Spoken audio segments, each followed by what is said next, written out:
Isabel Vaz, Rui Moreira de Carvalho e João Cantigas Esteves são convidados desta noite do Closing Bell. Muito boa noite, obrigado por estarem aqui. João Cantigas Esteves, começo por si e por esta terceira avaliação da Troika a Portugal. Portugal, depois daquilo que fez nos últimos meses, surge em boa forma para esta terceira avaliação? Eu julgo que sim, julgo que o ponto de partida, à partida, passa a repetição, é favorável e dá-me a impressão que há efetivamente trabalho de casa para ser mostrado. Efetivamente, se pensarmos, para além de números concretos, que ainda é cedo, estamos no fundo no início de 2012, portanto ainda não há números concretos para apresentar, mas a verdade é que temos assistido a medidas importantes que estavam previstas na Troika e que, enfim, com maior ou menor dificuldade foram levados a cabo. Refiro-me, por exemplo, o caso concreto da concertação social, portanto, em que é um passo muito importante que foi dado, apesar da ausência, da não participação da CGTP, sem dúvida nenhuma que se conseguiu, ali, enfim, regras de jogo mínimas para tentar introduzir alguma flexibilidade, nomeadamente nas relações laborais. Outra questão também com décadas e décadas e décadas de atraso e naturalmente polémica, a questão da lei do arrendamento, portanto, enfim, também se meteu mãos à obra e lá está, nota-se uma determinada ação, porque infelizmente muitos destes temas pecam por passarem os anos, para não dizer as décadas, e nada acontece, embora se sintam fragilidades. Penso que ainda hoje mesmo ouvimos uma apresentação também do Sr. Ministro da Economia no que respeita à concorrência e tentar reforçar efetivamente alguns dados concorrenciais na nossa economia, que também sabemos é importante, isto é, a parte da competitividade, a parte da concorrência, é sem dúvida nenhuma uma característica que deve prevalecer numa economia aberta, como é a nossa, e evidentemente, enfim, tentar controlar situações que eventualmente são um bocadinho de algum poder de mercado, também algumas são crónicas e críticas e vêm regularmente à discussão do dia-a-dia. Portanto, enfim, aqui na área das reformas, de facto, penso que houve um esforço por avançar, por dar sinais de que, efetivamente, não há hesitação em fazer aquilo que tem que ser feito. Agora, como sabemos, também importa dizer que o trabalho é longo, a tarefa é longínqua, foram muitos anos de desgovernação e, portanto, também não podemos de todo pensar que seria neste espaço de tempo que exatamente, tudo seria resolvido. Eu penso que aí temos que ter muito cuidado, não podemos entrar em ilusões e também vamos com alguma expectativa ver os números que vão começar a sair, porque, enfim, o ponto de partida é muito difícil. Convém lembrar que ainda em 2011, como sabemos, falhou redondamente, nomeadamente no próprio déficit, foi necessário as tais medidas extraordinárias.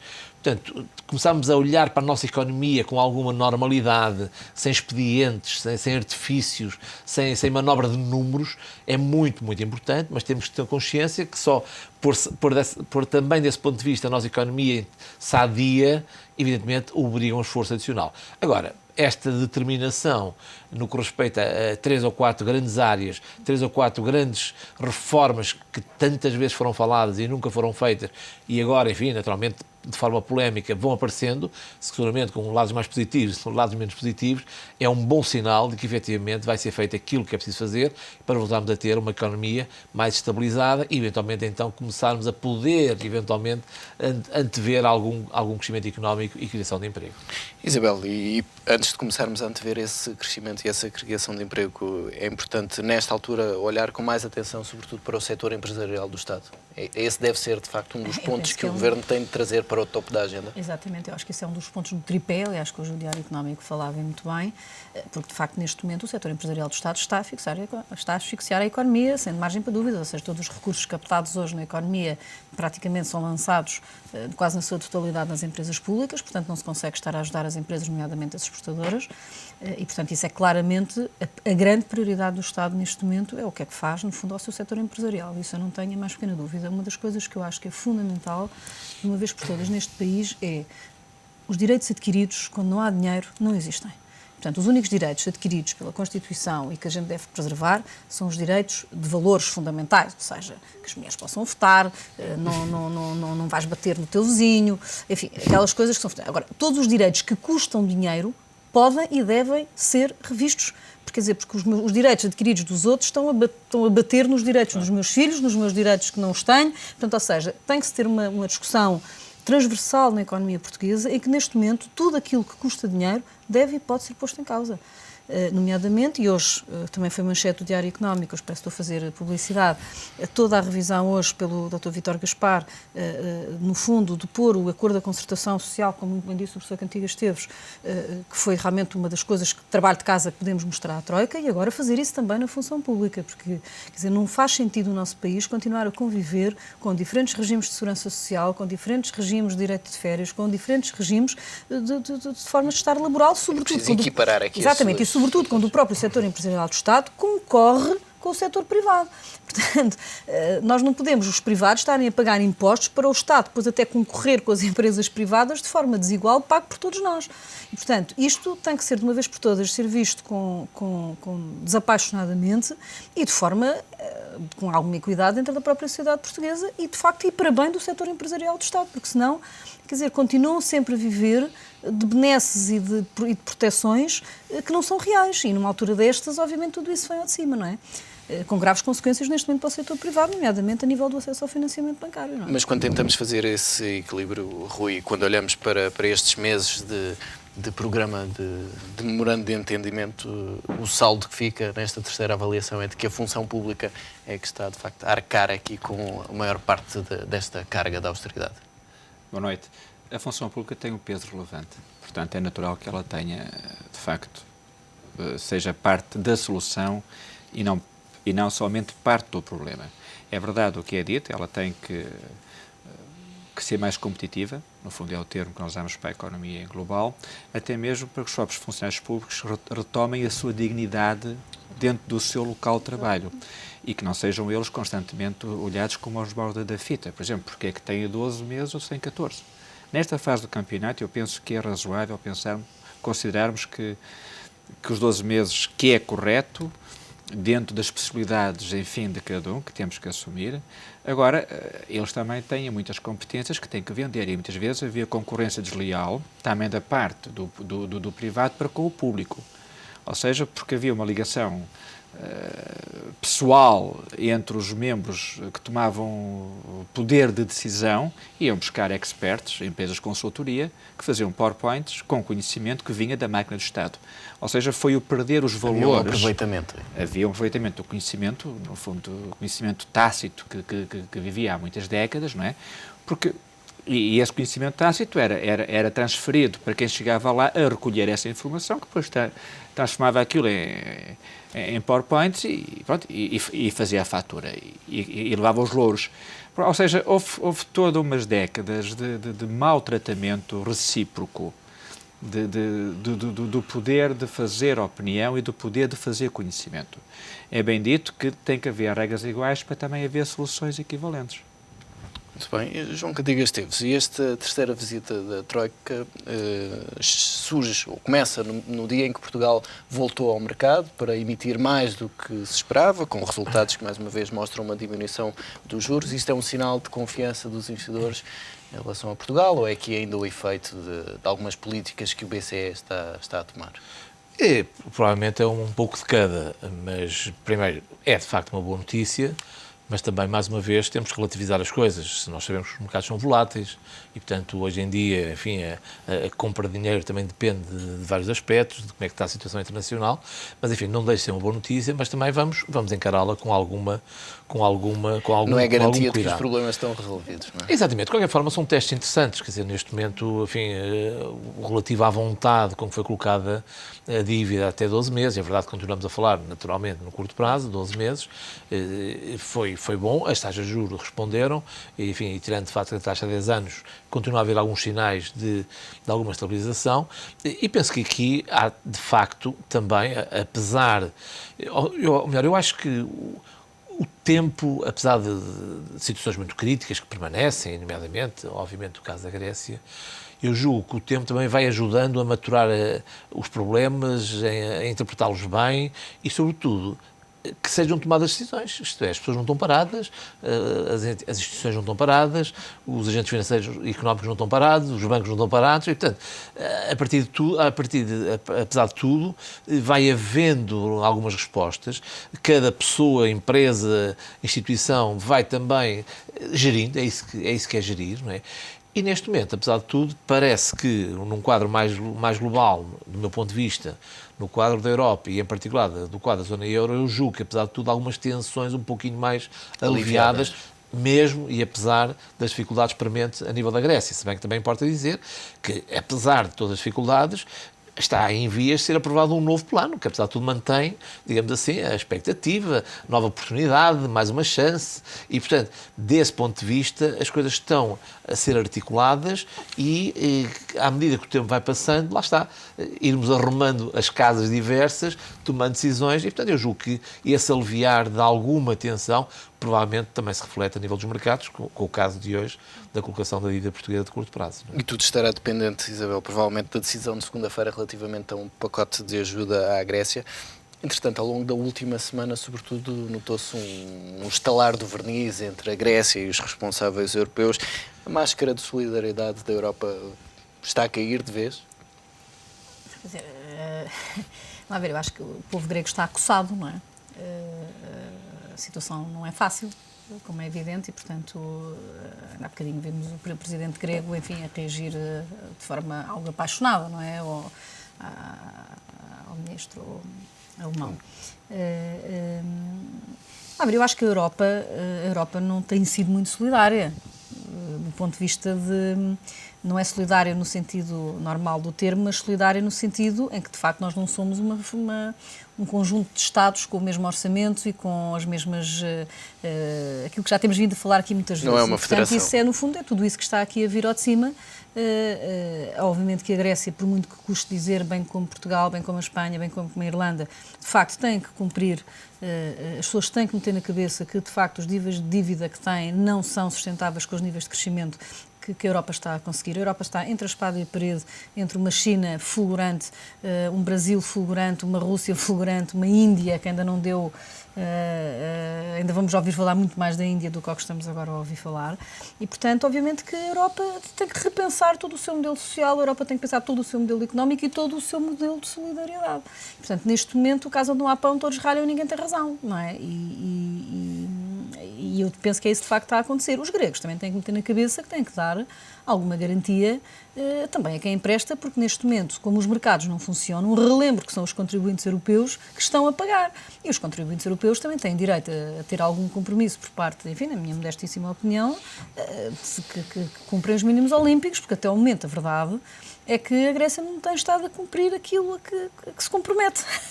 Mas Portanto, estando a Grécia, de facto, acossada, como diz, e depois das manifestações que vimos no domingo, estamos também mais próximos da própria Grécia a optar pela saída? Pois, nós há bocadinho estávamos aqui a comentar que não sei até que ponto nesta fase do campeonato, digamos assim, se não faria sentido efetivamente a Grécia ir para eleições e o povo grego decidir efetivamente o que é que quer fazer.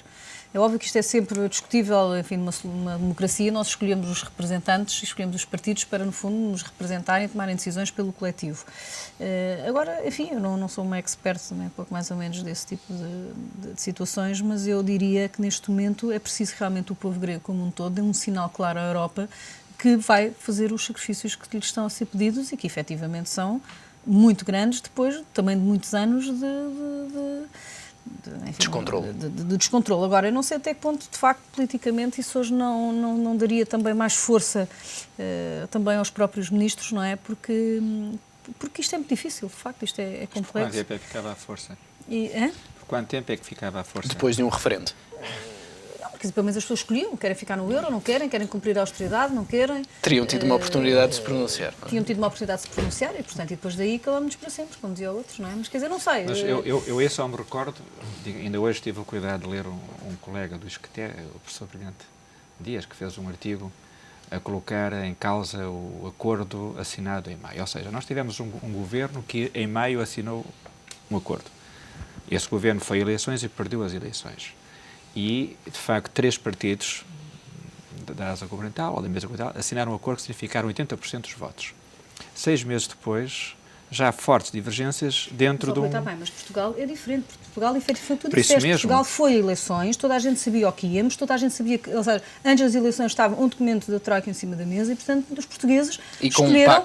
E com um pacto feito Claro, pelos mas aí partidos. está, Não mas é a 6 situação meses... da Grécia. Não é nada a situação da Grécia, mas 6 meses Mas seis Mas meses, há sempre gente com ideias novas, não é? 6 Quer meses dizer, depois. Eu tenho também, ou seja, eles vão ter eleições em abril e estas também é preciso descontar um bocadinho o efeito de campanha eleitoral que estão a fazer. E o Nova Democracia já assinou o tal memorando, falta o PASOK assinar.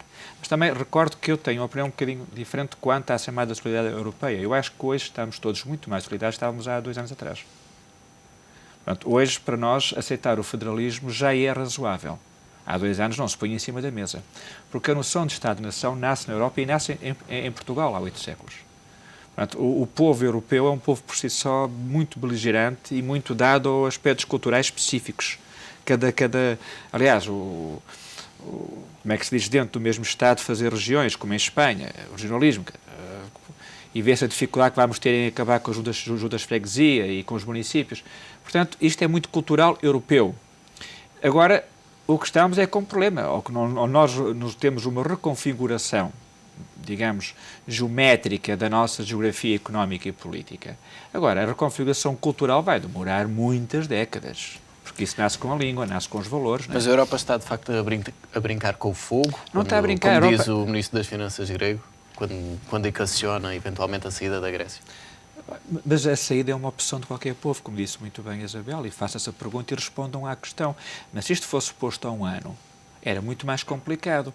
Hoje, qualquer cidadão, em termos mundiais, quem se importa com a Europa, que somos um pouco mais que os europeus, quem se importa com a Europa, já aceitaria que a Grécia saísse. Há um ano não era aceitável. Há um ano a Grécia fazia parte do universo que não tinha sequer pensado hipótese de alguém sair. Hoje isso está somente a ser pensado. Hipótese de alguém. Ainda hoje o economista-chefe da Schroeder sugere que Portugal poderia também ter que sair. Aliás, ele fez uma referência em novembro que Portugal, em 10 anos, naturalmente iria sair do euro. Está hoje a repensar-se tudo isso, e como bem disse o professor Cantiga Esteves, hoje foi feita uma colocação de dívida há 12 meses que era impensável e que foi o valor mais baixo desde abril de 2011, que foi 5,9, hoje vendemos a 4,9. E também aqui tem a ver muito com o Draghi. Ou seja, hoje o Banco Europeu de Investimento não tem nada a ver, e o Banco Central Europeu, BCE, desculpa, não tem nada a ver com aquilo que era com o Trichet. E esta medida, nomeadamente de libertar liquidez ao mercado, o quantitative easing, está a fazer com que haja mais liquidez e que esteja a valer. A Itália e Espanha os custos médios mesmo a 10 anos já estão abaixo de 5%. Isto era impensável, chegaram a passar o 7, o 6 e tal, não sei se chegaram ao 7. Portanto, agora, cada um está a fazer o seu caminho. E se cada um continuar a fazer o seu caminho, vai ser razoável. Agora, o que é mais profundo, e bem disse o professor Cantiga Esteves, é mudar a competitividade. E já ter feito isso muitas vezes. O que está aqui em causa não é esta travessia que estamos a ter do deserto, a cortar poder de aquisição às pessoas, portanto, o chamado rendimento disponível. O que está em causa é nós criarmos rendimento. É nós criarmos a competitividade. Nós podemos vender e vender melhor lá fora. No fundo, fora de Portugal, para além do consumo interno. E isto é algo que não se consegue fazer em 6 meses. E nós, ao longo das últimas semanas, aqui no Closing Bell, temos falado muito da austeridade, seja em Portugal, seja na Grécia. Para terminar a nossa conversa, queria perguntar-vos se veem também alguns sinais de esperança na economia portuguesa. Cantiga Esteves. Eu julgo que nós aqui falamos várias vezes que há claramente etapas e eu não tenho tido dúvidas de que esta etapa é efetivamente, enfim, já aqui tivemos esta conversa semântica, quer dizer, a austeridade até parece que é não gastarmos aquilo que temos. Nós o que estamos a fazer é ajustarmos aos orçamentos, ou seja, não se trata de ser avaro, digamos assim, trata-se de não há dinheiro e, portanto, temos que ajustar o orçamento. Portanto, a palavra austeridade deve ser talvez um pouco refletida. E isso é absolutamente indispensável. Nós, quando entramos nesta crise, houve um certo consenso que houve excessos de toda a parte.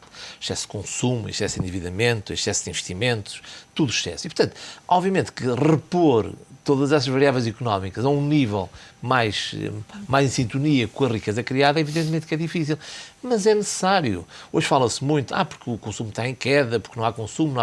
Está bem, mas temos que perceber que temos de ter um consumo minimamente sustentável, com a riqueza que criamos e também com padrões completamente aceitáveis em termos de endividamento. Porque quando temos consumo para além da nossa capacidade, depois endividamos esgota o endividamento. Depois entramos numa área difícil que é, por exemplo, fazer moeda. Quer dizer, a Europa e o próprio Estados Unidos estamos em um processo que é, de facto, preciso repensar tudo isto, reequacionarmos todos estes padrões, porque isto, obviamente, tem que ter um fim. Não é possível continuar a manter um modelo em que esgotamos tudo. Esgotamos primeiro o que temos, depois esgotamos o que pedimos emprestado, depois esgotamos a capacidade do Estado de fazer dinheiro. Portanto, para onde é que vamos mais? Portanto, evidentemente, desse ponto de vista, eu acho que claro que é importante estarmos atentos, era bom podermos já ter sinais mais agressivos, mas aqui também importa relembrar que, do ponto de vista económico, nós não fizemos as poupanças que tínhamos ter feito no passado para agora, em contraciclo, atuarmos. Esse é que é outro problema.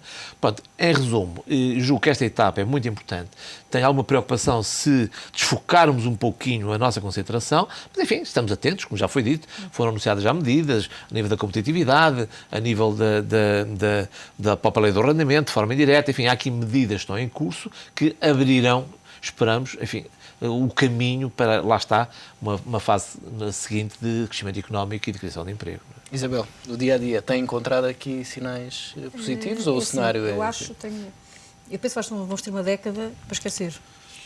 Portanto, eu acho que nós estamos neste momento ao nível para aí de 2000 ou 2001, se não estou em erro, e portanto, perdemos uma década e vamos estar provavelmente uma década agora, se não em recessão, mas ali a bater os limites do não crescimento.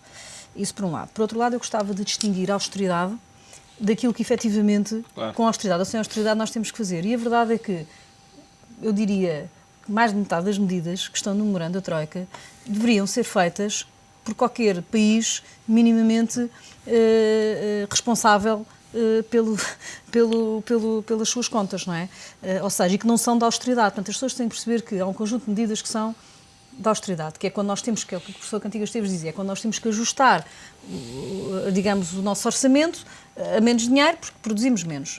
E haverá alguma coisa disso também, como é evidente. Outra coisa, e sobretudo são, talvez a parte mais fraca da sociedade portuguesa, digamos assim, mais vulnerável da sociedade portuguesa, que está a levar com essa austeridade. Outra coisa são as N medidas que já devíamos ter feito, a lei do arrendamento, o tema dos funcionários públicos, portanto, quando eu digo funcionários públicos, portanto, todo o setor empresarial do Estado, etc., que efetivamente já devíamos ter feito e que, como não temos, a Troika neste momento está a servir para ser o estímulo, digamos, que as empresas têm pelos fatores concorrenciais e que o Estado só tem, porque agora, de facto, tem aqui uns senhores que, em 3 meses, vêm aqui picar-nos os miolos para nós fazermos aquilo que devíamos ter feito. E isso não se chama austeridade.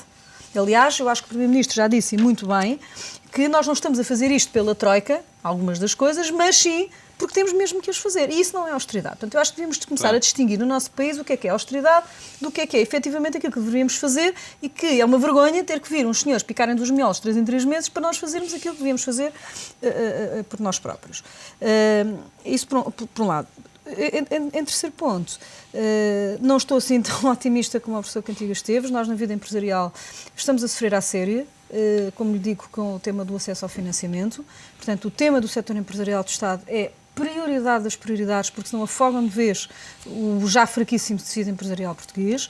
E havia uma estatística que eu, por acaso, gostava de ver, é que estão a diminuir as importações que, tipicamente, os comentaristas atribuem unir-se exclusivamente à austeridade e, portanto, à diminuição da confiança e ao menos consumo. Mas não sei até que ponto não estará a haver substituição das importações pelos produtos internos. Ou seja... É tudo. Portanto, sim, mas ainda não vi qual é que é a diferença entre uma coisa e outra. Ou seja, poderá também estar a vir aqui algum efeito de solidário português, digamos assim, de consumir aquilo que é português. Eu própria faço isso quando vou agora ao supermercado, olho para a coisa, se é produto português, compro produto português, enfim, portanto, todos nós temos essa tendência para no fundo, portanto, gostava por acaso, enfim, como nota de otimismo, já que eu hoje estou péssima, gostava de ver também até que ponto, de facto, a diminuição das importações, que é fundamental, até que ponto em que percentagem são devidas de facto a diminuição de consumo, mas a substituição também de importações por produtos portugueses. Também aparece o empreendedorismo, no fundo aparece a formação de novas... Não, mas aparece ao Isabel, porque aparece o empreendedorismo, a formação de empresas alternativas, de facto, com produtos competitivos. Porque esta crise também é uma oportunidade para muita gente. Mas olha, mas desculpa só dizer-te uma coisa. No setor empresarial continuamos a ter grandes dificuldades com as autarquias para se conseguir investir. Nós, Grupo Espírito Santo de Saúde, queremos investir neste momento e não conseguimos. mas quer dizer, mas é isso Pois, que tem mas que é o mudar. problema da cultura e agora vai Mas tender não à corrupção, conseguem- que é criar não conseguem dificuldades. porque- Dificuldades no serviço e porque as pessoas continuam a reagir como reagiam de antes, e mais um papelinho, e mais não sei o cultura, quê, não e queremos depois bem, com- agora vai para o serviço A, depois vai para o serviço coisas B, depois vai para o estranhíssimas. serviço C, e depois vai para o serviço D, depois volta coisa, depois quando a gente faz uma reunião, o conjunto das soluções é um conjunto vazio, porque o D não coincide com o A, nem com o... Quer dizer, e portanto tudo isto, continuamos a não conseguir andar para a frente, são tudo entraves, a burocracia do Estado é um entrave à economia. E eles têm que mudar isto, mas Sabe o que eu rapidamente. sei da cabeça das pessoas também, mas Vamos completamente de com a cabeça, acordo. Com os serviços, têm que apanhar na cabeça cada vez que não Completamente de acordo, mas o que tudo já está... paga para nos chatearem a cabeça, Claro, Rui, quer dizer. mas estou de acordo, Isabel. Estou de acordo. Não dá, Mas não a é? parte do que está dito, para além disso, acrescentaria dois fatores, que é, nomeadamente, as PPPs dos transportes.